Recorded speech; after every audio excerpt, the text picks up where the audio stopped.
I know for sure that the impact that it may have had on her and her ability, her resilience to bounce back from it all is not something that you may find in a lot of the students, that they're going through this and experience this thing right here.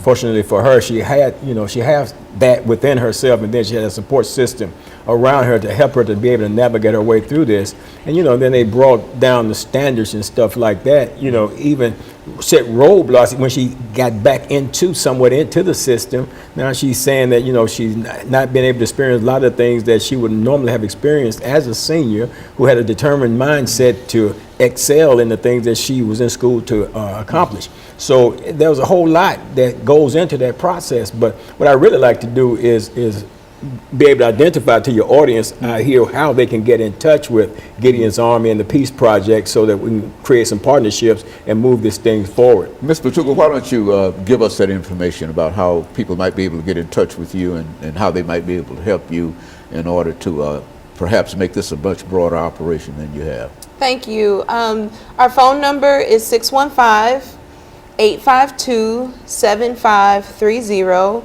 And our email address is onearmyunited, that's ONE, armyunited@gmail.com. And so they can get in touch with you, and you've got some information that you can send out to them and sort of encourage them to do other things. Is that what you're saying? Yes, we have got work. We are going to, if you call us, we are going to put you to work. There are so many things to do, from voter registration to volunteering with young people to hosting events. I mean, there's so many different things that can be done. So, Pastor, final comments. And we need that help. We need that help. We need it from people who have children in the school system who are experiencing that. We need that help from people that have children in the school system who are not experiencing that. We need voices from both sides of this thing, because this is so important, because it's affecting our children, and if it affects our children, it's going to affect the whole of society, because after all, we're saying that the children are our future. So if the children are our future, seem like we would want to be actively involved in nourishing our future so that we can have a hope. So I'm encouraging people to get involved. Call the number, get involved with Gideon's Army, and let's make a difference. Let's do something instead of just sitting around complaining and talking about our youth. I mean, our youth are caught up in the school system, man. They're putting them on all kind of ADHD medication. Dr. Haney, when I was an intravenous drug user in the prison system, I used to shoot Ritalin. We call it BAM, get high on it. And they're giving this to our school children because they simply don't want to take time out to figure out how they can teach that child. So they send them, rush them out somewhere, mislabel them as having some type of situation going on with them, and then poison them with all them drugs all the rest of their life. Very good. And of course, let me thank the three of you for coming by and giving us that excellent information. And let me encourage our audience to tune in again next week for another informative edition of Comments. Thank you and good morning.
Thank you and welcome to the show today. The topic this morning is the office of the sheriff in Tennessee. And we have to talk about the office of sheriff in Tennessee, a retired Tennessee patrolman, Lewis Sweeney. Mr. Sweeney, let us welcome you to the show this morning and to tell you how delighted we are to have you here and to talk about a topic that I've been quite curious about myself, and that is the sheriff in Tennessee. I would imagine that the sheriff in Tennessee might hold the same responsibilities as the sheriff in any other town or any other city, and et cetera. But nevertheless, let's look at it from that perspective to give us some information in reference to your background, education, and your experiences. And then we'll get into the topic of the sheriff in Tennessee during that second segment. Well, first of all, I appreciate you allowing me this opportunity to be on your program. I was born and raised in the military. My father was in the Army. I have lived in Alaska, Maine, Kentucky, and I have traveled throughout the United States, including Canada. The Lord has blessed me with the opportunity to be exposed to many different nationalities, customs and religions and different people. And I appreciate that opportunity to do that. Also, in 1968, my dad had to go to Vietnam. That's what got me to Tennessee. My family their family is majority are from Tennessee. That's what got us here. So when my father returned from Vietnam in 1972, I joined the Army during the Vietnam War. I was a military policeman.